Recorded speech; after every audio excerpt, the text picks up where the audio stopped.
નમસ્કાર મિત્રો, સ્વાગત છે અમારી યુટ્યુબ ચેનલ ક્રિપ્ટોટેક માં। આજની તારીખ 27/7/2024 અને હું આવી ગયો છું એમસ્ટર કોમ્બેટનો 1 મિલિયનનો ડેઇલી સિફર કોડ લઈને।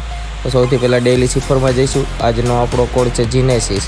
તો જી લખવા માટે 2 ડેશ અને 1 ડોટ, ઈ લખવા માટે 1 ડોટ, એન લખવા માટે 1 ડેશ અને 1 ડોટ, ઈ લખવા માટે 1 ડોટ, પછી એસ લખવા માટે 3 ડોટ, પછી આઈ લખવા માટે 2 ડોટ, પછી ફરી વખત એસ લખવા માટે 3 ડોટ,